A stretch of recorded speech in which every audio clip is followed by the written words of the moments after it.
Okay तो कल की क्लास में आपका सेंट्रोइड हो गया बच्चों, आपका सेंट्रोइड हो चुका है, आपका ऑर्थो सेंटर हो चुका है, आपका सरकम सेंटर हो चुका है। क्लियर? ये सारी चीज़ें मैं आपको कल की क्लास में बता चुका हूँ लेक्चर नंबर 1 के अंदर। तो अभी हम जैसे बात कर रहे हैं यहाँ पे, तो एक बार मैं आपको रिकैप करा देता हूँ। मैंने सेंट्रोइड क्या बताया था आपको? Point of concurrency of the medians. Okay, तो सेंट्रोइड क्या होता है आपका? Point of concurrency of medians. आपका ऑर्थो सेंटर क्या होता है? The point of concurrency of altitude and आपका जो आपका सरकम सेंटर होता है, सरकम सेंटर कितना होता है बच्चों? सरकम सेंटर इज आपका the point of concurrency of the perpendicular bisector. Okay, बात आ गई समझ में? तो ये हम तीन डिस्कस कर चुके थे कल। ओके, और सेंट्रोइड के बारे में मैंने आपसे बोला था कि 2:1 के रेशियो में ये डिवाइड करेगा। ठीक है, जहां से वर्टिसेस से जो डिस्टेंस आएगा सेंट्रोइड तक जी तक का, वो 2 काइंड ऑफ डिस्टेंस होगा, एंड वहां से लेके जो अपोजिट साइड होगी उस तक का डिस्टेंस इज 1 कुछ होगा। तो ये सारी बातें तो हम कल कर चुके हैं। अब बात करते हैं इन सेंटर की। तो इन सेंटर के बारे में बोला जाता है कि the point of concurrency of internal angle bisectors. Clear? तो इसमें लिख लीजिए आप। और मैंने एक और चीज बताई थी आपको लास्ट क्लास में, राइट एंगल ट्राइंगल के केस में क्या होता है? 90 degree vertex is called orthocentre and the mid point of the hypotenuse is called circumcentre. Okay, तो इन सेंटर के बारे में बोलते हैं the point of concurrency, point of concurrency of internal angle bisector, internal angle bisector. जो आपके internal angle हैं उनका जो बाइसेक्टर, जो भी आपका इंटरनल एंगल है उसका बाइसेक्टर लो। बाइसेक्टर मतलब जो एंगल को दो पार्ट में डिवाइड करे, उसका जो भी पॉइंट ऑफ इंटरसेक्शन आएगा is called the in centre. Okay, बात आई समझ में? जैसे कि यहाँ पे हम ड्रॉ कर लेते हैं, एक ट्राइंगल ड्रॉ कर लेते हैं। यहाँ पे कुछ इस तरीके का कोई ट्राइंगल बन जाएगा आपका। ठीक है भाई, ये आपका एक ट्राइंगल बन गया। अब इसमें आपने यहाँ पर इनके एंगल बाइसेक्टर ड्रॉ किए। एक कुछ इस तरीके से आ जाएगा, एक कुछ इस तरीके से आ जाएगा, और एक कुछ बच्चों इस तरीके से आ जाएगा। क्लियर? ये आपके क्या हो गए? Angle bisector. यानी कि अगर मेरे पास, अगर मैंने बोला ये मेरे पास अल्फा है, तो ये मेरे पास अल्फा हो जाएगा। ओके, अगर ये मेरे पास बीटा था बच्चों, तो ये मेरे पास बीटा हो जाएगा। अगर ये मेरे पास यहाँ पर गामा था, तो ये मेरे पास गामा हो जाएगा। क्लियर? बात आई समझ में? कल मैंने बताया क्योंकि कुछ नेटवर्क इश्यू हो गया था, इसलिए हम लोग कल की क्लास नहीं ले पाए थे। ओके, ट्रिग्नोमेट्री वाली क्लास इसलिए नहीं हो पाई थी, आज हो जाएगी ट्रिग्नोमेट्री वाली क्लास। ओके, तो ये आ गया आपका एबीसी हो गया। नाउ ए के सामने वाली लेंथ जो है बच्चों, इसे मैंने मान लिया ए। ओके, इसे हम लोगों ने बोल दिया ए, इसे हम लोगों ने बोल दिया बी, एंड इसे हम लोगों ने बोल दिया सी। एंगल बाइसेक्टर और मीडियन में क्या फर्क होता है? एंगल बाइसेक्टर जो होता है, एंगल बाइसेक्टर जो होगा वो आपके एंगल को डिवाइड करेगा, मीडियन जो होगा वो साइड को डिवाइड करेगा। क्लियर? बात आ गई समझ में? जो एंगल बाइसेक्टर होगा आपका, वो क्या करेगा? आपके एंगल को बाइसेक्ट कर रहा है। जैसे कि देखो AD, मैंने यहां से AD लिया, तो AD इज एंगल बाइसेक्टर। अब ये मीडियन नहीं है, तो ये क्या है? अल्फा अल्फा दो पार्ट में डिवाइड कर रहा है। जो आपका एंगल ए था ना कंप्लीट 2 अल्फा था, उसे उसने अल्फा और अल्फा दो पार्ट में डिवाइड कर दिया। इसी तरह ये आपका जो है बी, डी के बाद बी ई, जो बी है आपका वो बीटा बीटा को दो पार्ट में डिवाइड कर रहा है, मतलब यहाँ पे बीटा कर दिया, इस तरफ बीटा कर दिया। क्लियर? मीडियन क्या होता है? मीडियन साइड को दो पार्ट में डिवाइड करेगा, यानी कि जो BC होता है इसे दो पार्ट में डिवाइड करता है। क्लियर? अगर इक्विलेटरल होगा तो angle bisector equals to median. हाँ, इक्विलेटरल ट्रायंगल के केस में सारी चीजें सेम होती हैं, वो आगे चलकर डिस्कस करेंगे हम अभी थोड़ी देर बाद कि इक्विलेटरल ट्रायंगल के केस में क्या होता है। आपका जो इन सेंटर होता है, आपका सरकम सेंटर होता है, आपका सरकम सेंटर सेंट्रोइड सब एक ही जगह पे लाई कर जाते हैं। ओके, खैर अभी फिलहाल के लिए क्या हो गया? Point of concurrency of internal angle bisector. ये आपका कितना आ गया बच्चों? ये आपका आ गया ये। ओके, अब इसके अंदर आपने देखा ये हो गया आपका। इससे किससे रिप्रेजेंट करेंगे? इसे आई से रिप्रेजेंट करेंगे बच्चों। किससे रिप्रेजेंट करेंगे? आई से रिप्रेजेंट करेंगे। तो यहां पर जो आई के कोऑर्डिनेट्स हैं आपके, वो क्या आ जाएंगे? आपके आई के कोऑर्डिनेट्स हो जाएंगे आपके बच्चों ax1 plus by1, sorry ax1 plus bx2 plus cx3 upon a plus b plus c, और ये हो जाएगा आपका y coordinate ay1 plus by2 plus cy3 CY3 upon A plus B plus C। Okay, ये आपके इसके कोऑर्डिनेट्स आ जाएंगे। x1 क्या है यहाँ पे, x1 y1 are the coordinates of this x1, ये आपका y1, x2 y2 are the coordinates of B and x3 y3 are the coordinates of C। x3 y3 are the coordinate of ये this. Clear भाई, बात आ गई समझ में? कितने लोगों को बात समझ में आ गई है कि इंटरनल एंगल बाइसेक्टर जो होगा ये होगा। ओके, वेरी गुड, जल्दी से बता दे जाओ फटाफट फटाफट जल्दी से, कितने लोगों को ये बात समझ में आ चुकी है?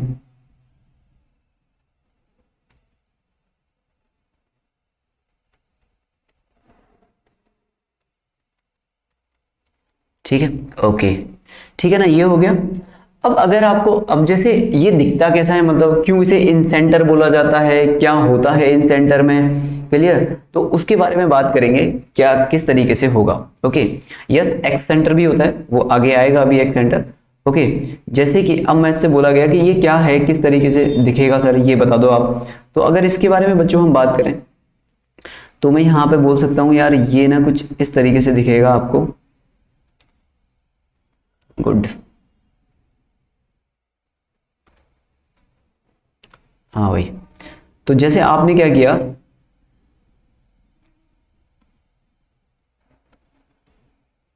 ये रहा अपना ट्राइंगल। ओके, ये अपना बन गया ट्राइंगल इस तरीके से, और इसके अंदर बना लिया हम लोगों ने एक सर्कल, ये हो गया आपका सर्कल। अब ये सर्कल क्या करेगा, इसकी बाउंड्रीज को टच करते हुए जाएगा इस तरीके से, ठीक है ना। ये तो ये आपका सर्कल हो गया।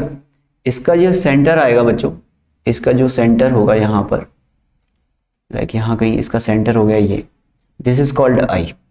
क्लियर, ये आपका आई हो जाएगा, ठीक है ना। ये इस तरीके से दिखता है आपका।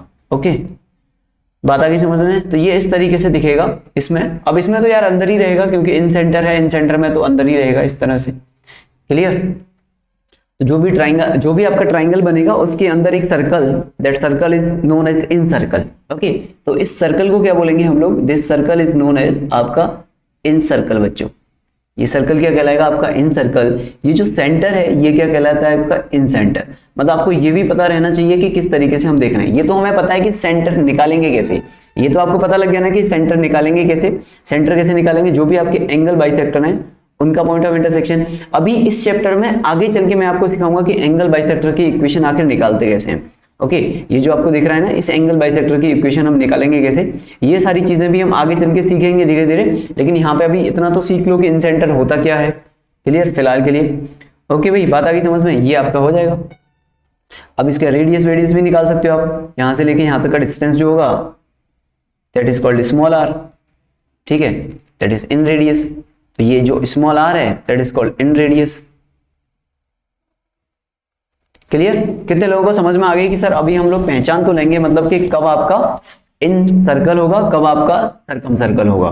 क्लियर, जो सर्कम सर्कल होता है वो क्या, बाहर होके जाएगा ट्राइंगल के। ओके, वो बाहर होके जाएगा। अगर मैं यहाँ पे एक बना देता तो वो बाहर होके जाता। क्लियर, दोनों अलग भी आ सकते हैं, दोनों के सेंटर अलग भी हो सकते हैं और सेम भी हो सकते हैं। क्लियर, सेम इक्विलेटरल ट्राइंगल वगैरह है तो सेम हो जाएंगे। क्लियर, और अगर और कोई ट्राइंगल है जैसे कि ऑब्ट्यूज हो गया, एक्यूट होगा, तो अलग अलग हो जाएंगे सेंटर्स, क्योंकि वो परपेंडिकुलर बाइसेक्टर होगा, ये क्या होगा, एंगल बाइसेक्टर होगा। क्लियर, बात आ गई समझ में? आर बड़ा रेडियस है। क्लियर, आर, हाँ वो सर्कम रेडियस होता है ना, capital R is the circum radius. Okay, coordinate निकालना सीख लो अभी तो आप कि कोऑर्डिनेट जो होते हैं, कोऑर्डिनेट का फॉर्मूला क्लियर है ना। ए के सामने वाली लेंथ इज व्हाट, ए के सामने वाली लेंथ को मैंने ए माना है यहाँ पे, बी के सामने वाली लेंथ को बी माना है, सी के सामने वाली लेंथ को सी माना है। Okay, A x1 plus B x2 plus C x3 upon A plus B plus C, A y1 plus B y2 plus C y3 upon A plus B plus C. Clear, चलिए ये हो गया आपका इन centre, है ना। अब इसके बड़े भाई आते हैं एक्स सेंटर। ठीक है, बड़ा या छोटा कह रही तो मैं मजाक कर रहा हूँ। ओके सर, और कोई ट्राइंगल में क्या वो साइड टच करेगा क्या, सर्कम हाँ, मतलब वो टच करेगा ही करेगा। इन सेंटर मतलब इन सेंटर अगर आप बना रहे हो ना, इन सर्कल बना रहे हो तो वो इसकी साइड को टच करके जाएगा। मतलब ऐसे नहीं बन सकता बीच में कोई बना दिया आपने, ठीक है ना, ये साइड्स को टच करेगा ही करेगा। Okay, clear. Sir small ABC क्या है, small ABC is the distance, small ABC is the distance. Okay, जैसे यहां पे मैंने ले लिया ए, तो ए इज द डिस्टेंस यहाँ पे मैंने B लिया था, B इज द डिस्टेंस, यहाँ पे C लिया था, C is the distance, ABC are the distance. Okay, orthocentre निकालने का कोई और फॉर्मूला नहीं है क्या? बिल्कुल है ऑर्थो सेंटर निकालने का फॉर्मूला, वो मैं बताऊंगा किस तरीके से, लेकिन यूज नहीं होता है यहाँ पे, वो प्रॉपर्टीज ऑफ ट्राइंगल के अंदर ज्यादातर यूज होने वाली चीज है। खैर वो बाद में बता दूंगा, अभी इसके बाद ही, ठीक है। अभी थोड़ी देर रुको आप लोग, इंतजार का फल मीठा होता है। एक्स सेंटर, ओके नाउ यार, अब मैं एक्स सेंटर बनाने जा रहा हूँ, और एक्स सेंटर के लिए सबसे जरूरी है कि आप एक एक स्टेप को समझते जाओ, क्योंकि अगर आपने इस डायग्राम को बाद में देखा तो आपको ये समझ में नहीं आएगा फिर। ओके, तो इसलिए हम मेरे साथ ही इसके एक एक पॉइंट को देखते हुए चलना, आप एक्स सेंटर के एक एक पॉइंट को, कि किस तरीके से मैं यहाँ पे एक एक पॉइंट ड्रॉ कर रहा हूँ। ओके, तो चलो भाई एक्स सेंटर ड्रॉ करते हैं। तो सबसे पहले छोटे से छोटा एक ट्राइंगल बनाओ, जितना छोटा ट्राइंगल होगा उतना अच्छा आप एक्स सेंटर बना पाओगे। तो एक मैंने यहाँ पे ट्राइंगल बनाया, ठीक है। और ये होता क्या है वो देख लो पहले। एक्स सेंटर क्या होता है? The point of concurrency of one internal angle bisector and two other external angle bisector, ठीक है ना। तो इसे आप बोल सकते हो यहां पर the point of concurrency of one internal angle bisector, internal angle, ये हो जाएगा बच्चों इंटरनल एंगल बाइसेक्टर। ओके, तो point of concurrency of one internal angle bisector and external bisector and external bisector of remaining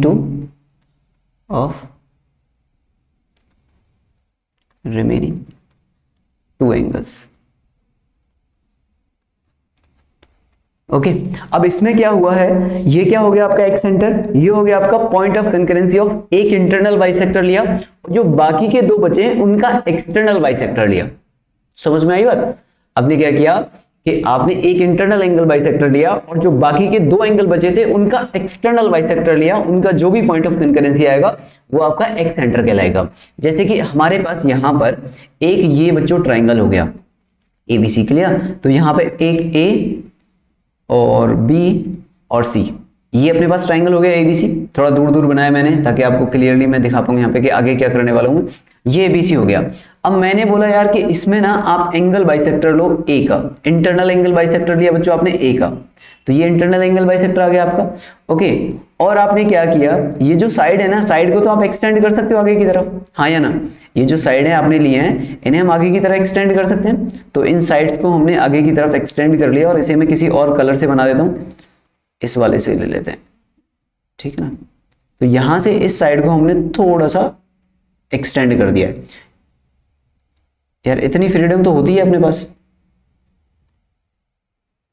okay, इसको मैंने यहां पे कर दिया, सेम दिख रहा है। अरे क्या बात कर रहे हो यार। अब ये लो, ठीक है, ठीक है, ये हो गया। नाउ इसको हमने आगे की तरफ एक्सटेंड कर दिया ऐसे,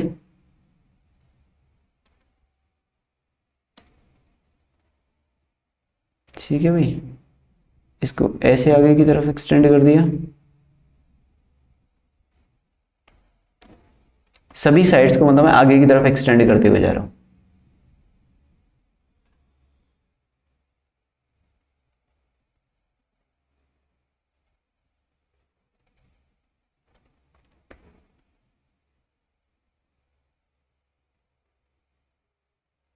ठीक है, चलो बनाते हुए जाएंगे, एक्सटेंड करते हुए जाएंगे, एक एक करके आपको समझ में आ जाएगा धीरे धीरे। ओके, तो अब ये हो गया बच्चों यहाँ पर।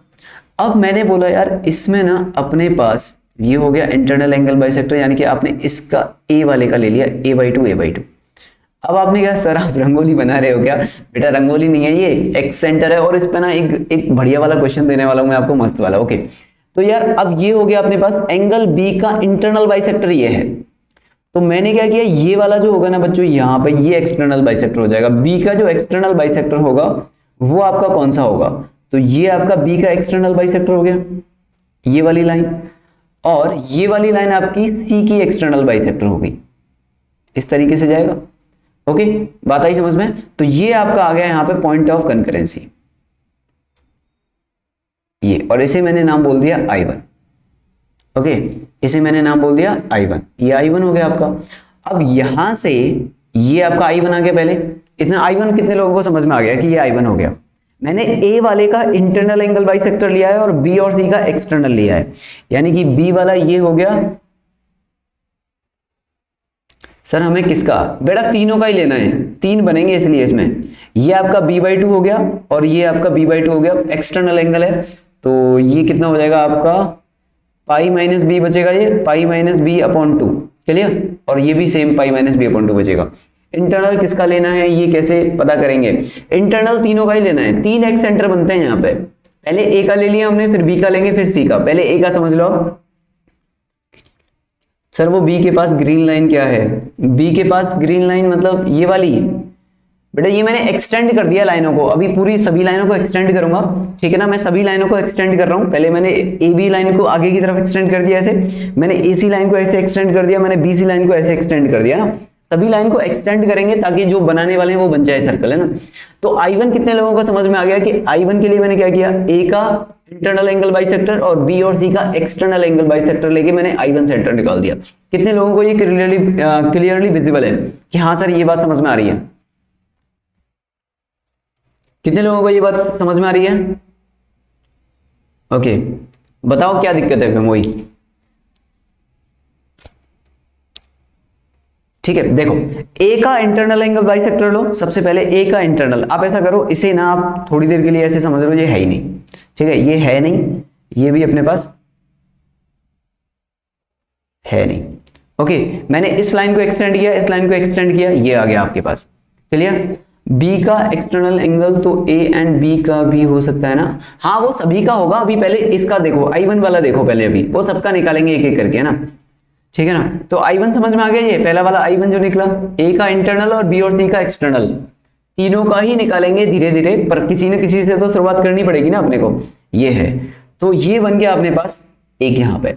अब इससे बनने वाला एक सेंटर मान के और यहां से अब आप क्या करने वाले हो? एक सर्कल ड्रॉ करने वाले हो, ठीक? ये आपका एक circle, it's not look like as a good circle, but math है तो हम अज्यूम तो कर ही सकते हैं कि ये सर्कल ही होगा। मैथ का यही फायदा होता है, ठीक है? आप मान सकते हो लेट दिस, और इसे अपने जीवन में भी अप्लाई कर सकते हो आप, ठीक है? ये सर्कल दिखाई दे रहा है सब लोगों को?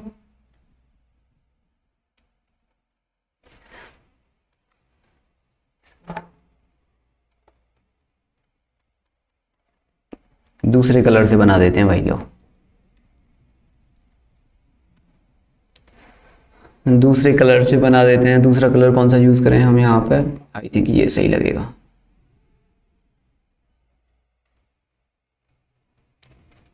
अब की बार बनेगा या नहीं बनेगा पता नहीं, इस तरह का अच्छा सर्कल।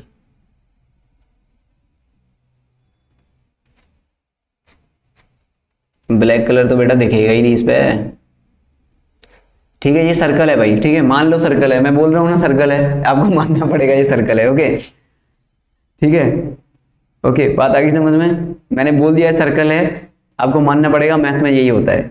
ओके, ठीक है? तो ये सर्कल हो गया भाई अपने पास, ठीक है बच्चों? बात आ गई समझ में? तो ये सर्कल का एक, और इस सर्कल को क्या बोलेंगे हम? X circle, x circle. तो जीवन में बस एक्स सर्कल रखो अपने में, बाकी कुछ एक्स मत रखो जीवन में, ठीक है ना? बस आपका एक्स सर्कल ही रहना चाहिए जीवन में। ओके, ठीक है? बात आ गई समझ में? ये इन बाउंड्री, इस बाउंड्री को यहाँ पे टच करके जा रहा है, इस बाउंड्री को यहाँ पे टच करके जा रहा है, इस बाउंड्री को यहाँ पे टच कर रहा है, क्लियर? ठीक है? ओके, इज नॉट अ आलू, इट्स अ सर्कल। आलू नहीं है ये, ठीक है? बात आ गई समझ में? ठीक है, क्लियर? तो ये आपका हो गया एक्स सर्कल। ओके, ये आपका हो गया एक्स सेंटर, ठीक है ना? ये आपका एक्स सेंटर हो गया I1, तो I1 क्या कहलाएगा आपका? X centre. इतना क्लियर है? पहला वाला पार्ट, पहला वाला पार्ट कितने लोगों को क्लियर है?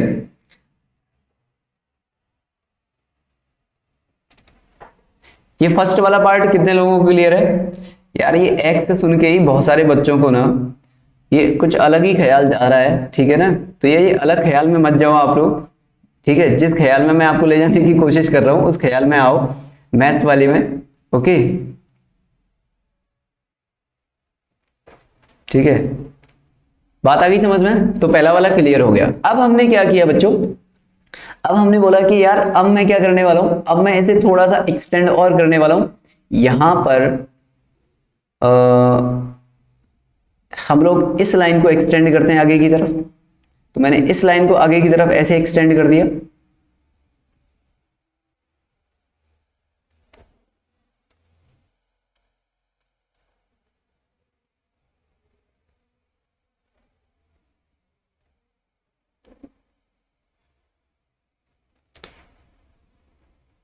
ठीक है ना, ये हमने एक्सटेंड कर दिया इस लाइन को आगे, और इस लाइन को यहां पे आगे एक्सटेंड कर दिया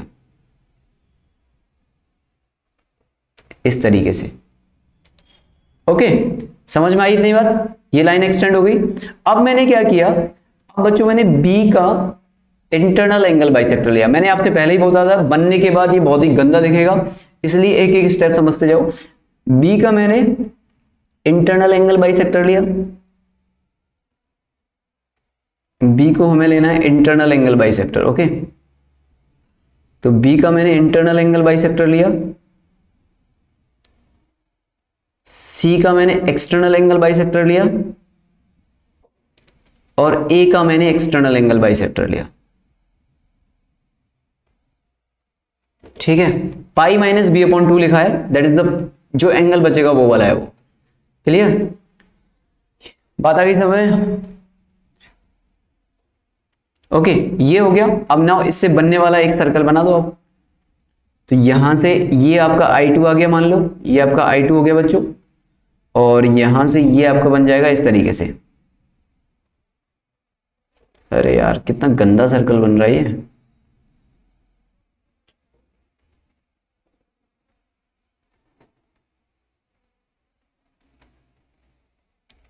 ठीक है ना,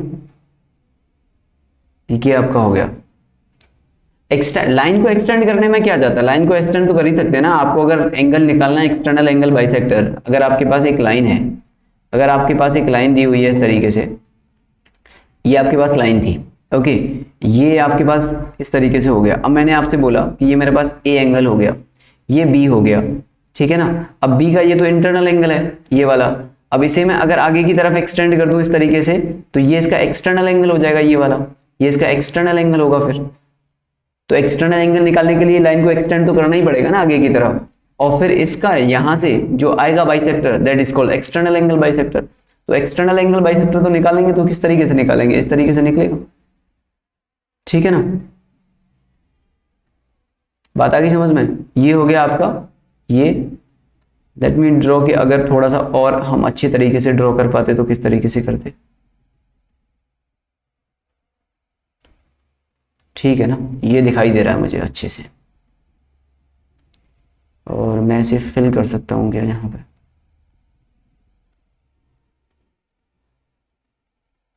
ओके गुड,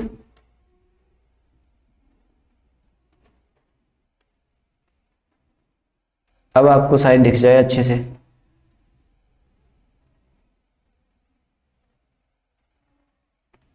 ठीक है, अभी देखो अगर अभी दिख रहा है तो ये वाला सर्कल दिख रहा है आप लोगों को।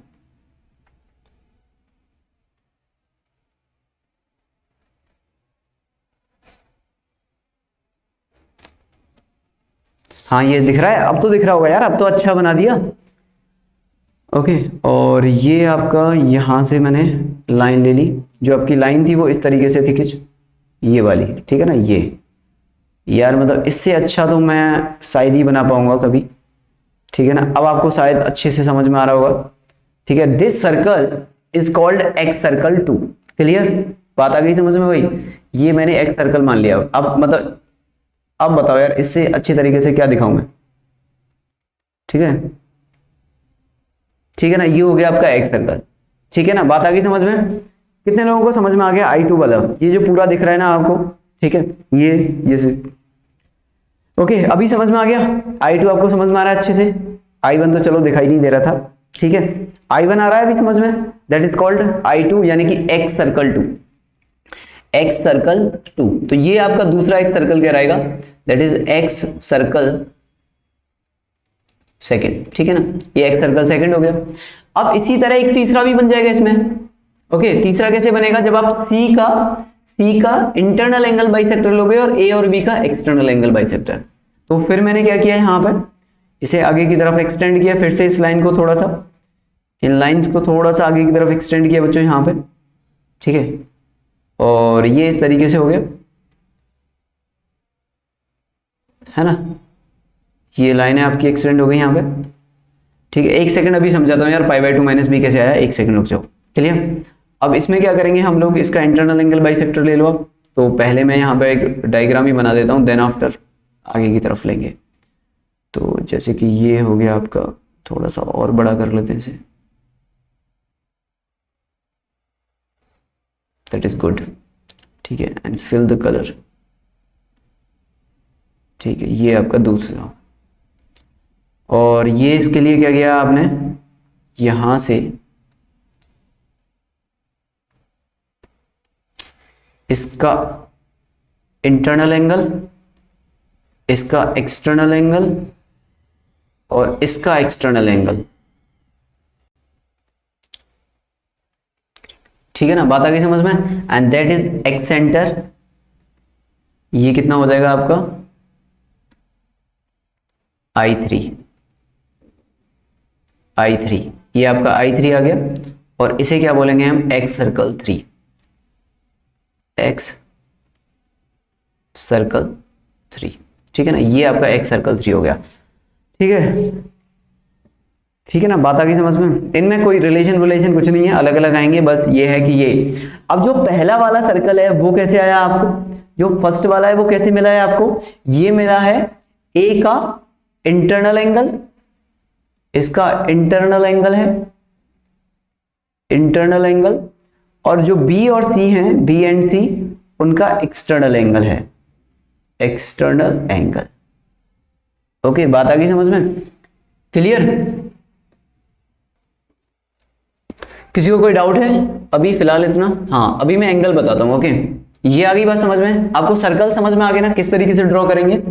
ओके सर, वो आपने क्या लिखा है पाई, हाँ अभी बताता हूँ, रुक जो, ये क्या लिखा है, पाई माइनस बी बाई 2 क्या है, यहाँ पे कैसे आएगा, क्लियर।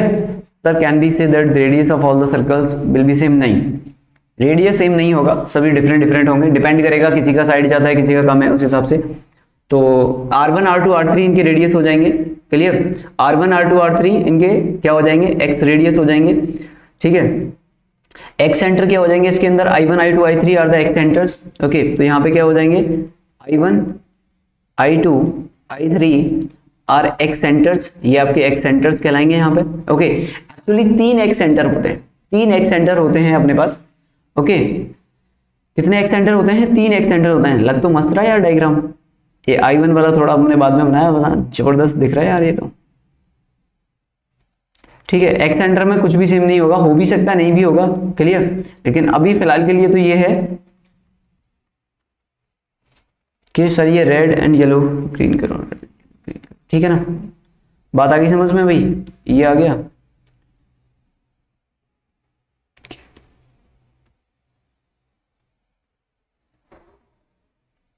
ठीक है, क्लियर। अब अपना एक डाउट बचता है कि सर ये पाई माइनस बी अपॉन 2 कैसे लिख दिया आपने, है ना, तो चलो इसे समझ लेते हैं कि ये पाई माइनस बी अपॉन 2 मैंने कैसे लिखा है। ओके, तो इसके लिए मैंने आपसे बोला कि मेरे पास ये एक ट्राइंगल है, एक सेकेंड, ये मेरे पास एक ट्राइंगल हो गया बच्चों, ये हम लोगों ने एक ट्राइंगल बना लिया। ओके, ये अपने पास ट्राइंगल आ गया। अब इसके अंदर ये जो आपका एंगल है ये वाला, ये मैंने ए मान लिया, that is A B C. Okay, ठीक है ना, ये आ गया ए बी सी।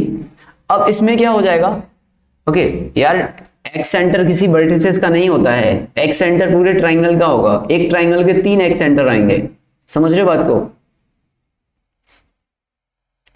एक्स सेंटर जो है ट्राइंगल के होते हैं, ठीक है, ये ट्राइंगल का है, किसी पॉइंट का थोड़ी ना है वो, ठीक है। बस आप ये बोल सकते हो कि ए के अबाउट ये आ रहा है, बी के इस साइड में ये आ रहा है, सी के इस साइड में ये आ रहा है, पर वो ट्राइंगल का है, ठीक है ना। इन सेंटर किसका होता है, पूरे ट्राइंगल का होता है, निकाल रहे हैं हम लोग। सेंट्रोइड किसका निकालना है? पूरे ट्राइंगल का निकालना है, किसी भी एक पॉइंट का थोड़ी ना है। ए ये हो गया, एंगल बी जो होगा बच्चों वो ये होगा, तो ये जो बचा हुआ एंगल है ये कितना आएगा? ये यहां से यहां तक ये वाला कितना एंगल आएगा भाई? एक बार बताओ जल्दी से, ये कितना आएगा बचा हुआ एंगल? अगर ये बी है तो ये कितना बचेगा फिर? अगर ये अपने पास बी है तो ये कितना बचेगा? Pi minus B. Very good, ये पाई माइनस बी बचेगा। अब इसको अगर मैंने डिवाइड कर दिया, बीच में से बाइसेक्टर निकाला इसका, तो ये जो बाइसेक्टर आएगा वो कितना आएगा? यहां से लेके यहां तक कितना आएगा फिर आपका? Pi minus B upon two आएगा। और ये कितना आएगा? Pi minus B upon two आएगा कि नहीं आएगा ये वाला? तो बस इसीलिए बोला था ये pi minus B upon two आ जाएगा। क्लियर, समझ में आ गया आप? अब किसी भी तरह की कोई दिक्कत? ठीक है ना। इसी तरह इसका भी निकाल सकते थे हम, ये आगे जाएगा तो इसमें से बीच में से कट करेंगे तो ये कितना हो जाएगा? That is pi minus C upon two, and ये कितना हो जाएगा? Pi minus C upon two. Clear, same इसमें आ जाएगा। ओके, तो ये था अपने पास एक्स सेंटर आपका, ठीक है ना, ये आ गया। इरेज कर दूं क्या अब मैं से? चलिए, चलो खुशी हुई हमें ये जान के कि आपको सारी चीजें समझ आ गई हैं बच्चों। बहुत अच्छा लगा, मेरा दिल खुश हो गया, ठीक है ना। नोट, अब नोट क्या है? नोट ये है, ठीक है, नोट ये है पहला, ठीक है। In case of equilateral triangle,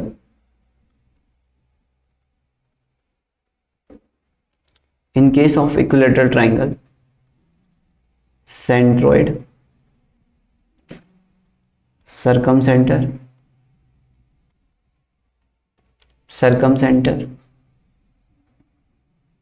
orthocenter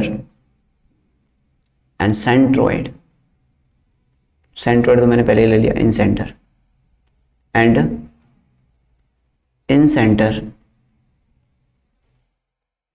lies at the same point,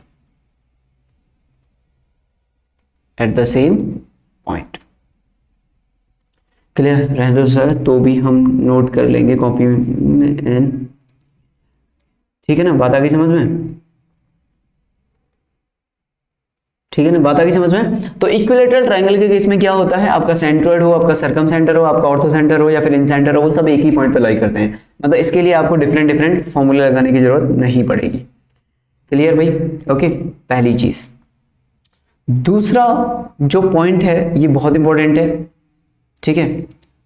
अब मैं ये आपसे एज अ क्वेश्चन पूछना चाहता हूं, how many points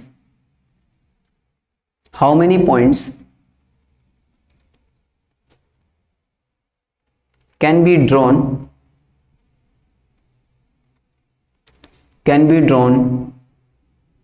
how many points can be drawn which are equidistant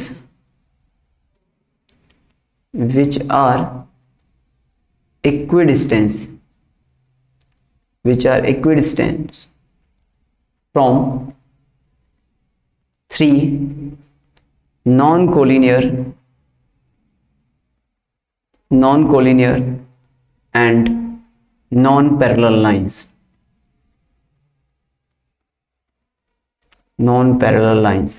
आप ऐसे कितने पॉइंट ड्रॉ कर सकते हो जो कि तीन लाइन से, जो कि नॉन कोलिनियर और नॉन पैरेलल हैं, उनसे इक्वी डिस्टेंस पे हों? ओके, 1, मयंक 1, दिया 1, ओके, इनफाइनाइट कैसे हो जाएंगे भाई?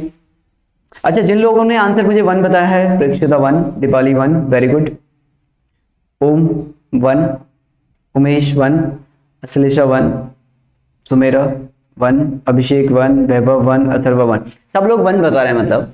अच्छा, तो आप मुझे एक बार बता दो यार कि 1 ये जो है आपका 1 आंसर आपने कैसे दिया, मतलब क्या सोचा आपने, क्या थॉट प्रोसेस है आपका कि इसका आंसर 1 आएगा? सर वो 3 पॉइंट सर्कल के सर्कमफ्रेंस पर होंगे। हाँ, 3 points centre of circle, okay, triangle को अज्यूम किया, ठीक है, उसके बाद ठीक है, मे नॉट बी सर। तो how many points which are equidistance from the three non collinear non parallel lines. Non collinear और नॉन पैरेलल का मतलब हो गया कि आप लाइन का यूज करके एक ट्राइंगल बना सकते हो, ना तो कोलिनियर है और ना ही पैरेलल है, मतलब तीनों ट्राइंगल्स, तीनों लाइन से एक ट्राइंगल तो बन ही जाएगा। ओके, अब अगर ऐसे कैसे, अब उसने पूछा है कि ऐसे कितने पॉइंट होंगे जो कि इन तीनों लाइन से इक्वी डिस्टेंस पे होंगे, तो हमने बोला यार ऐसे जो आंसर होगा आपका इसका वो आएगा 4, आंसर आएगा आपका 4। अब 4 क्यों आएगा, 1 पॉइंट हो जाएगा आपका, 1 पॉइंट कंसीडर होगा आपका इन सेंटर वाला। क्या इन सेंटर वाला पॉइंट जो होता है वो इक्वी डिस्टेंस होता है कि नहीं, 1 पॉइंट फ्रॉम इन सेंटर, एक पॉइंट इन सेंटर वाला जो होगा वो इक्वी डिस्टेंस होगा कि नहीं होगा लाइन से। हाँ भाई बताओ, ये बात कितने लोगों को समझ में आ गई कि पहला पॉइंट तो सर इन सेंटर वाला आ गया, इन सेंटर जो होता है वो तीनों लाइन से इक्वी डिस्टेंस पे होगा। यहां से देख लो आप, ठीक है ना, यहां से ये वाला आई देख लो, इक्वी डिस्टेंस पर है ये, ठीक है, इस लाइन से भी आ रहे, इस लाइन से भी आ रहे और इस लाइन से भी आ रहे, क्लियर। तो ओके चलिए, वेरी गुड। अच्छा, अब मैंने आपसे बोला कि यार जो 3 पॉइंट होंगे आपके, जो 3 पॉइंट्स होंगे वो आपके एक्स सेंटर, तो एक्स सेंटर भी तीनों लाइन से इक्वली डिस्टेंस पे होता है भाई, एक्स सेंटर जो होगा वो भी तो इक्वल डिस्टेंस पे होगा तीनों लाइन से। उसने कब बोला कि आप लाइन को एक्सटेंड नहीं कर सकते, लाइन तो लाइन है, लाइन तो इनफाइनाइट तक जाती है, कितनी भी बड़ी हो सकती है। तो 3 पॉइंट आपके एक्स सेंटर वाले हो गए, बात आई समझ में। ओके, तो ये एक्स सेंटर जो होंगे वो भी आपके क्या इक्वी डिस्टेंस पे होंगे तीनों लाइन से।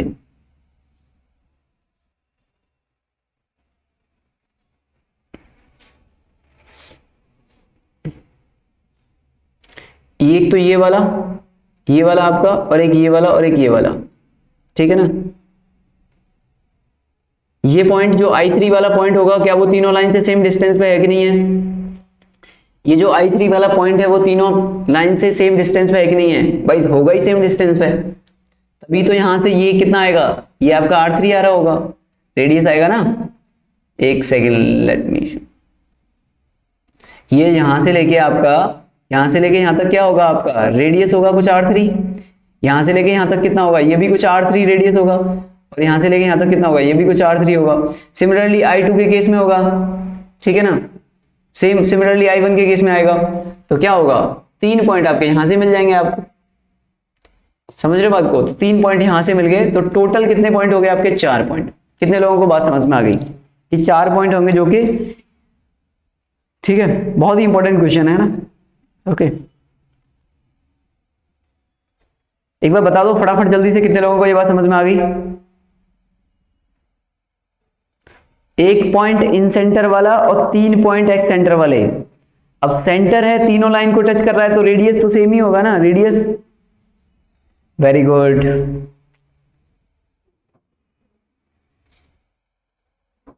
ठीक है, चलिए,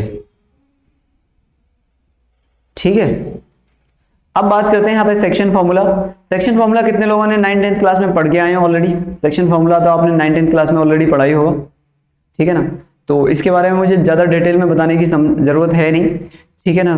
तो आप ऑलरेडी पहले से ही जानते ही हो सब कि किस तरीके से आता है सेक्शन फॉर्मूला। ओके, तो ये आपका हो गया।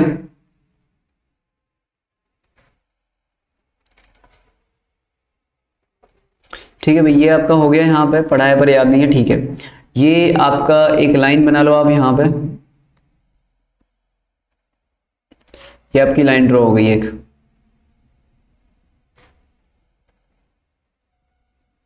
ओके, यहाँ पे आपको 2 पॉइंट गिवन है, एक आपको यहाँ पे ए वाला पॉइंट गिवन है, ये ए हो गया जिसके कोऑर्डिनेट x1, y1 है। एक आपको बच्चों यहाँ पे बी पॉइंट गिवन है जिसके कोऑर्डिनेट आपको x2, y2 गिवन है।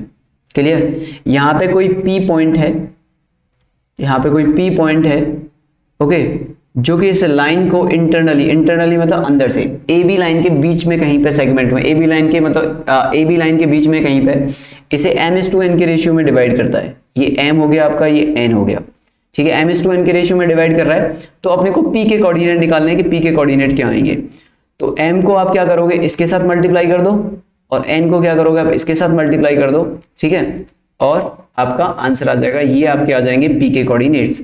तो ये जो है आपका वो आपके p के कोऑर्डिनेट आ गए mx2 plus nx1 upon m plus n। Clear, my2 plus ny1 upon m plus n। Okay, बात आ गई समझ में? ठीक है, लो जल्दी से स्क्रीनशॉट ले लो भाई इसका, जैसे वो दिख, ठीक है। चलो बात आई समझ में? अगर आप चाहते हो इसका प्रूफ करना है तो यहाँ पे प्रूफ भी देख लो आप इसका, ठीक है, ये आपका यहाँ पे प्रूफ हो जाएगा भाई इसका।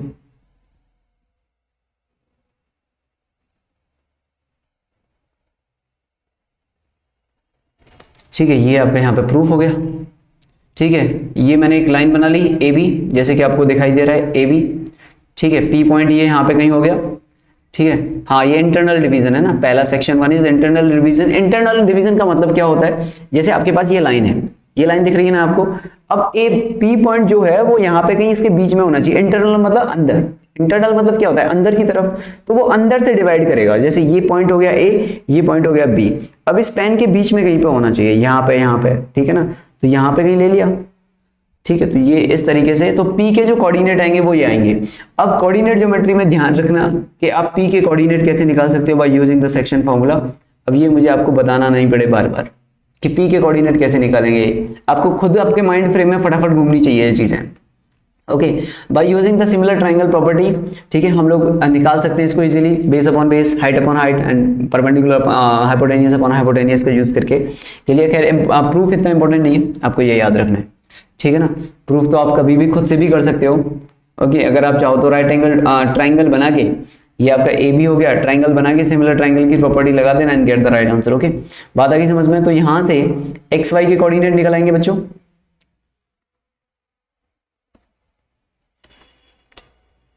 तो आपका ये x हो गया, x, y, ठीक है ना, x, y ये निकलाएंगे। किसी को कोई दिक्कत है इसके अंदर इंटरनल डिवीजन? अच्छा, इसके अंदर एक क्वेश्चन जो है, जो आपको मेन क्वेश्चन जो है, जिसमें कई बार बच्चों को कंफ्यूजन होता है, ठीक है, वो ये है कि अगर मैंने आपसे यहाँ पे एक क्वेश्चन दिया कि अब मैंने आपसे जैसे बोला, एक क्वेश्चन बोला मैंने यहाँ पे कि point P divides line segment AB in 5:4 ratio, ठीक है ना। तो अब आप मुझे बताओ इनमें से कौन सा वाला सही होगा। ये आपके पास A हो गया, ये आपके पास B हो गया, और P पॉइंट यहां पर है, तो 5:4 मतलब ये होगा क्या, ये 5 हो गया, और ये आपका यहां से लेके यहां तक 4 कुछ, या फिर ये होना चाहिए, ये A हो गया, ये B हो गया आपका, और यहाँ पे कुछ आपका P आ गया, तो ये उन्होंने बोला ये 5 हो गया, ये 4 हो गया। इनमें से कौन सा वाला आएगा, या फिर दोनों सेम ही है। ये आपका केस A1 हो गया, ठीक है, केस 1, और ये आपका केस 2। तो क्या ये दोनों सेम है या फिर डिफरेंट है? दोनों सेम है। अच्छा जी, ये अभिषेक बोल रहे हैं दोनों सेम है, ठीक है, केस 1, ठीक है, केस 1 आएगा। ओके, केस 2 में क्या प्रॉब्लम है, केस 2 क्यों नहीं आ सकता? या दोनों सेम है? दोनों से सेम ही आंसर आएगा, कोई फर्क नहीं पड़ता, कैसे भी ले लो सर। अच्छा, ज्यादातर बच्चे केस आंसर बोल रहे हैं, कुछ बच्चे बोल रहे हैं सेम है। ओके, सेम है, ओके, क्योंकि वो be a line, and second case 1 क्योंकि वो बी ए लाइन। अच्छा, सेम, ओके, आर्यन बोल रहे हैं सेम है, वंश बोल रहे हैं सेम है, अमीशा ने बोला सेम है, चिराग बोल रहे हैं पहले।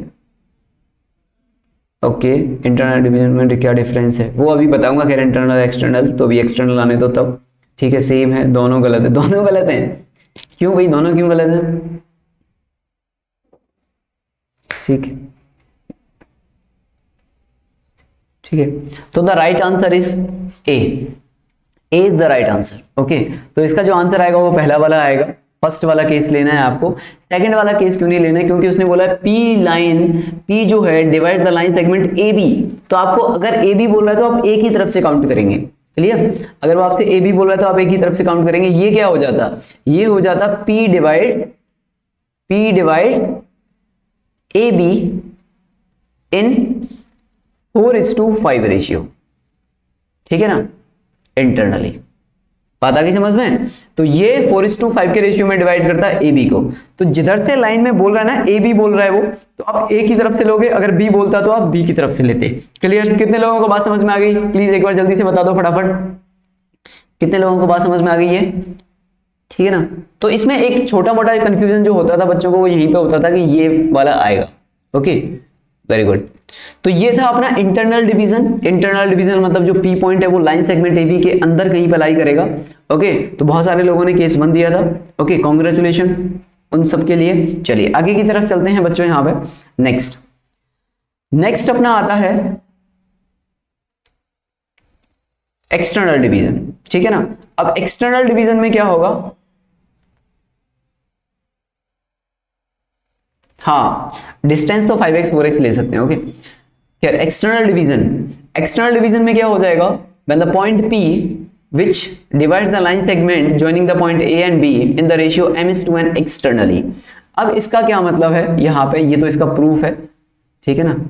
तो प्रूफ पहले की तरह ही हो जाएगा, खैर प्रूफ तो उसमें कुछ है नहीं।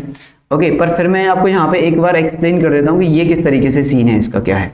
जैसे कि हमने बोला कि मेरे पास एक लाइन सेगमेंट था AB, तो ये हो गया बच्चों आपके पास यहाँ पे A पॉइंट, और ये हो गया आपके पास यहाँ पे B पॉइंट। क्लियर? इसके कोऑर्डिनेट हमने x2 y2 मान लिए, और बच्चों A वाले के कोऑर्डिनेट हम लोगों ने x1 y1 मान लिए। ओके, अच्छा एक काम और करते हैं, ये थोड़ा फिर छोटा बन जाएगा। मैं क्या करता हूँ, यहाँ पे P ले लेता हूँ, ठीक है ना, यहाँ पे, और यहाँ पे B ले लेता हूँ मैं, है ना। लाइन को एक्सटेंड तब भी नहीं करना पड़ेगा अपने को। ये हो गया अपना B point, that is x2 y2, और यहाँ पे P पॉइंट ले लिया, ये हो गया आपका x, y, और अपने को P के कोऑर्डिनेट निकालने थे।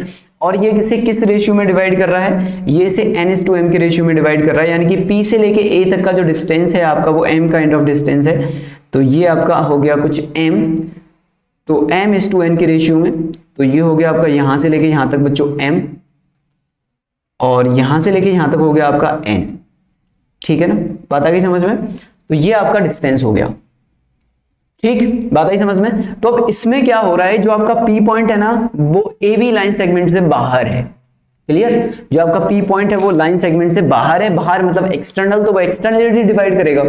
जैसे मेरे पास ये AB पॉइंट हो गया, अब इससे बाहर पॉइंट आ गया यहाँ पे कहीं। क्लियर? ये वाला सीन है। जैसे ये मेरे पास पेन था, और ये मेरा जो फिंगर वाला पॉइंट है, ये आपका एक्सटर्नल डिवीजन वाला पॉइंट हो गया। क्लियर? मतलब पॉइंट से बाहर होना चाहिए। लाइन सेगमेंट AB है, तो P पॉइंट क्या है? AB से बाहर लाई कर रहा है कि नहीं कर रहा? ठीक है ना, AB जो है उससे बाहर लाई कर रहा है ना P पॉइंट तो आपका। तो P पॉइंट जो है वो क्या करेगा? यार मेरे पास AB था, ठीक है ना, एक पॉइंट है मेरे पास AB, ठीक, मेरे पास एक पॉइंट हो गया AB, ठीक है, ये A हो गया, ये B हो गया, ठीक है। अब आप ऐसे समझो, ये आपका AB है, एक लाइन है, एक रोड है ये। ओके, ये रोड था एक, ठीक है। आप लोगों को एक्सटर्नल इंटरनल यार क्या कर रहे हो आप लोग? ये एक रोड है, ठीक है ना, ये क्या है ऐसे समझा रहा हूं मैं अब आपको, है ना। ये रोड हो गया, ये यहां पे अमन का घर हो गया। ओके, ये यहां पे B4, कोई नाम है क्या B से? यार मुझे मेरे अलावा कोई नाम ही नहीं समझ में नहीं आता। कोलिनियर तो जरूरी है ना यार, तभी तो डिस्टेंस मेंटेन करेंगे, ठीक। विनोद, ठीक है, ये हो गई। चलो बबीता है ना, ये बबीता का घर हो गया। ओके, और ये पंकज का घर हो गया।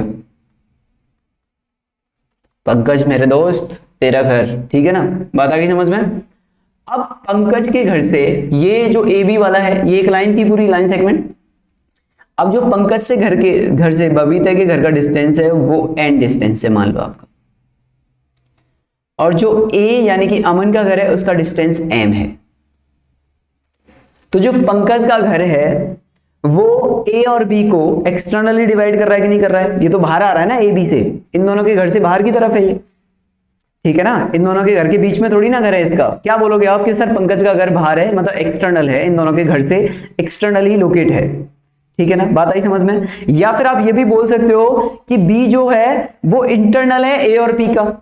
खैर ठीक है, ये भी बोल सकते हैं हम। जैसे एक स्टूडेंट ने बोला सर हम बी को इंटरनल डिवीजन के साइड से भी कर सकते हैं क्या? बिल्कुल कर सकते हैं। जो बी है आपका वो इंटरनल है, खैर अभी एक्सटर्नल समझ लो।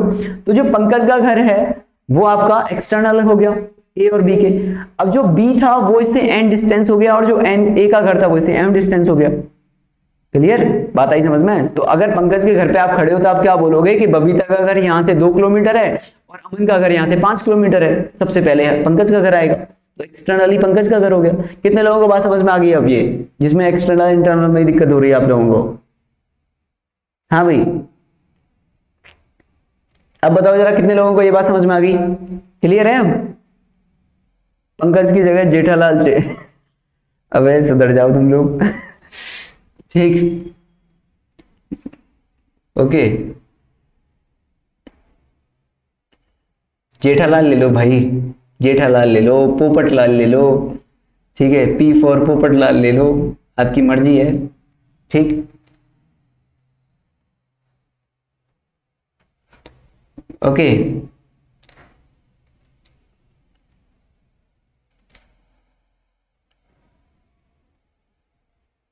कुणाल बहुत याद आ रही है तुझे। क्लियर? तो नाउ अब यहां पर जो इसके कोऑर्डिनेट्स आएंगे वो कितने हो जाएंगे? तो इस जगह पे अब मैं इसे इरेज कर रहा हूं। ये मैथ फीलिंग आई थोड़ी बहुत, मैथ वाली फीलिंग, रियल लाइफ फीलिंग। चलो ठीक है, तो अब यहां पे अगर आपको पी के कोऑर्डिनेट निकालने तो वो कैसे आएंगे? आप एन को मल्टीप्लाई करोगे आप ए के साथ, और एम को मल्टीप्लाई करोगे इसके साथ, ठीक है, और यहां पे आपका आंसर आ जाएगा, ये पी के कोऑर्डिनेट्स हो जाएंगे आपके। ठीक है ना, तो पी के कोऑर्डिनेट्स में क्या हो जाएगा, एक चीज और मैं बताने वाला हूं आपको। यहाँ पे ये आपके पी के कोऑर्डिनेट्स हैं, तो पी के कोऑर्डिनेट्स अगर आपको लिखने हैं, ठीक है ना, तो जैसे यहाँ पे पी के कोऑर्डिनेट्स आप लिखना चाहते हो तो क्या लिखोगे आप कि सर एन को हम मल्टीप्लाई करेंगे, जैसे एम को मल्टीप्लाई किया x2 के साथ और n को x1 के साथ, अपॉन यहाँ पे m और n आएगा। सिमिलरली m y2 के साथ जाएगा, n x2 के साथ y2 के साथ जाएगा, और n y1 के साथ, अपॉन m और n। अब जो माइनस है ना, माइनस वो कहां पे लगाना है मुझे, n से पहले या n से पहले, मतलब n से पहले लगाऊं या m से पहले? जैसे यहाँ पे n से पहले दिख रहा है, अगर किसी बच्चे ने माइनस यहाँ पे लगा दिया और यहाँ प्लस लिख दिया उसने, यानी कि m से पहले माइनस लगा दिया, तो क्या ये गलत आंसर आएगा यहां से? क्या ये आंसर सही होगा या गलत होगा? ये कैसा आंसर होगा, करेक्ट या रॉन्ग? आप करेक्ट या रॉन्ग बताओ। Very good, very good, very good. दिया आप एक बार चेक कर लो। वेरी गुड बिमोही, एक बार चेक कर लो। तो दोनों सेम ही होंगे यार, कोई फर्क नहीं होगा दोनों में, क्योंकि अगर आप माइनस यहाँ लगा देते हो या एन के सामने लगा दो, दोनों एक ही है। क्लियर? क्योंकि अगर आप ऊपर से माइनस कॉमन ले लोगे, नीचे से माइनस कॉमन ले लोगे, तो यही आ जाएगा जो ऊपर लिखा हुआ है। क्लियर? तो आपको माइनस प्लस का टेंशन नहीं लेना है एग्जाम में। आप एग्जाम में जा रहे हो और आपने 2 मिनट इसी में लगा दिए कि माइनस किसके सामने आएगा, यहाँ पे किसी के एक के सामने माइनस ले लो, या तो एम के सामने या एन के सामने, दोनों से सेम ही आंसर आता है, कोई फर्क नहीं आता है। क्लियर? बात आ गई समझ में? क्लियर? एक्सटर्नल डिवीजन समझ में आ गया सब लोगों को?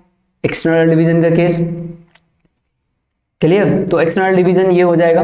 अब आपकी चॉइस है, आप किस तरीके से क्वेश्चन सॉल्व करना चाहते हो, एक्सटर्नल डिवीजन के हिसाब से लगाना चाहते हो या इंटरनल लगाना चाहते हो, ठीक है, जो भी आपको इजी पड़ता है वो लगा लो। ओके, अब यहाँ पे एक चीज और समझने वाली है कि अब जैसे मैंने आपसे यहाँ पे क्वेश्चन बोला, अब मैं यहाँ पे ऐसे आपसे बोलता कि जैसे एक क्वेश्चन मैं यहाँ पे लिखता, point P divides the line segment AB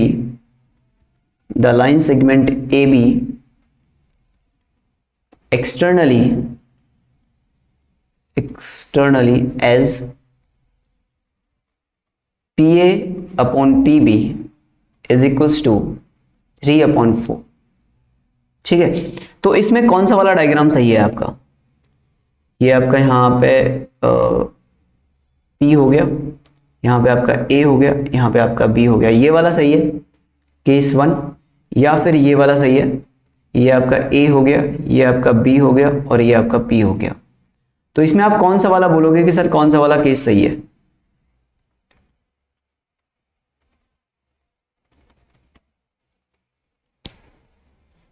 case 2 दोनों गलत हैं, ये तो बार बार यही बोल देता है दोनों गलत हैं, ठीक है, ये एक तो इसमें से ठीक है।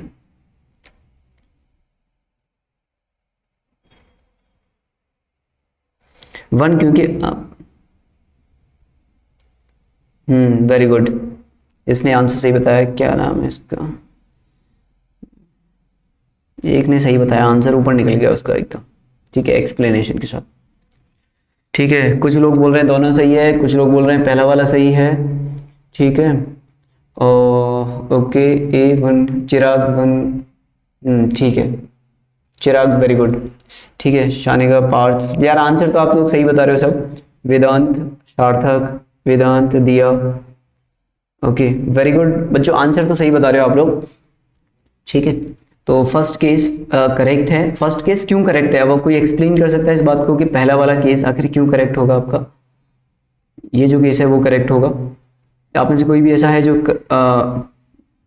चिराग वेरी गुड है ना, Frank very good, Frank very good, Vedanshu very good, Deepanshu very good, Vedant, Parth, okay very good, Kunal,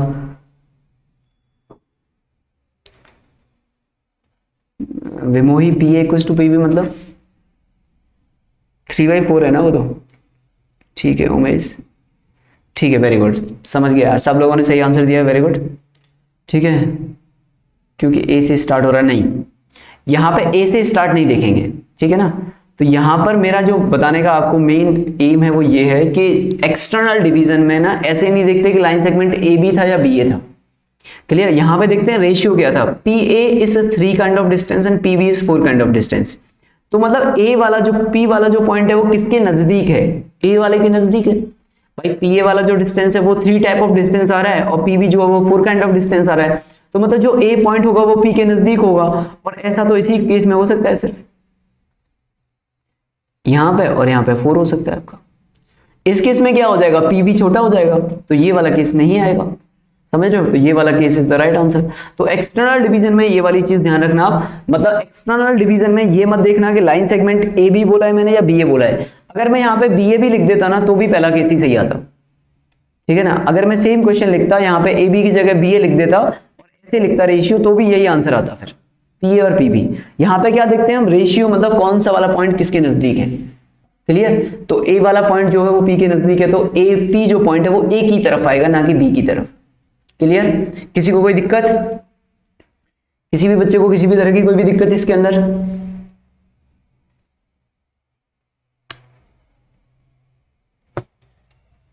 चलिए, नाउ नेक्स्ट इज आपका नेक्स्ट पॉइंट है इसके अंदर आपका, और वो है अब mid point. Next is mid point formula. एक और देख जाओ बस, mid point formula. Mid point formula में क्या होता है, यानी कि अब क्या होगा, यहां पे ये आपके पास लाइन हो गई, ओके, और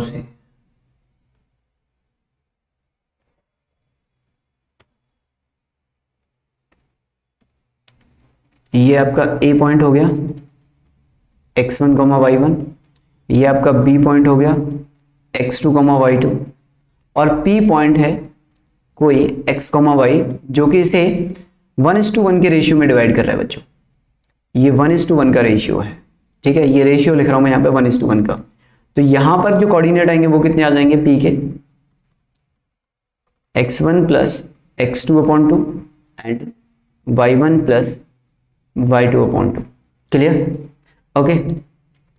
अब मुझे आप एक आखिरी चीज बता दो, क्या ये पॉसिबल, ठीक है ना। तो अगर मैंने यहां पे ये लिखा होता नोट करके, find coordinate of P if line segment A B is divided by point P externally in 1:1 ratio, तो क्या आंसर आता फिर? अगर मैं आपसे बोलता कि भाई कोऑर्डिनेट निकालो P के, अगर जो लाइन सेगमेंट AB है वो P के द्वारा 1:1 में आपका डिवाइड हो रहा है, तो क्या आंसर लिखते हैं आप?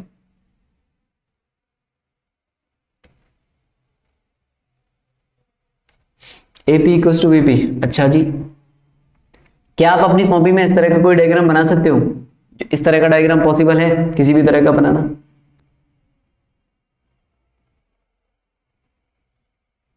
ठीक है, तो this case is not possible, very good. ठीक है ना, तो ये केस पॉसिबल नहीं है, क्योंकि आप किसी भी तरीके से बना लो, कोई भी P पॉइंट AB को एक्सटर्नली डिवाइड नहीं कर सकता 1:1 के रेशियो में।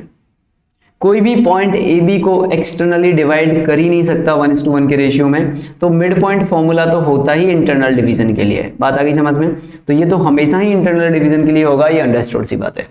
क्लियर? तो ये ध्यान रखना, ठीक है ना। डिस्क्लेमर लिख देता हूं मैं यहाँ पे नोट की बजाय। ओके, तो स्टार डाल देता हूं, ठीक है। याद रखें, ठीक है ना। नहीं, कोइंसाइड वाला तो सीन ही नहीं है ना यहाँ पे, ऐसा कुछ कोई पॉइंट ही नहीं है ना, कोइंसाइड वाला सीन नहीं है यहाँ पे कि कोइंसाइड करेंगे बी और पी, ठीक है ना। पी मतलब कोई अलग ही पॉइंट है, ए बी पे नहीं आएगा, इन दोनों के बीच में भी नहीं आएगा, क्योंकि उसने बोला एक्सटर्नली होना चाहिए। छोटी छोटी पर मोटी बातें हैं, है ना। ये आपका होमवर्क हो गया, ये आपका होमवर्क हो गया बच्चों। इसका आंसर मुझे बताना है आपको, इस वाले क्वेश्चन का और इस वाले क्वेश्चन का, ठीक है। इस वाले क्वेश्चन का आंसर बताना है आपको, find the coordinate of the point, और उसके बाद फिर इस वाले क्वेश्चन का आंसर बताना है आपको, ठीक है। इस वाले क्वेश्चन का, ये दो क्वेश्चन है, इन दोनों के आंसर आप मुझे बताइएगा। ओके,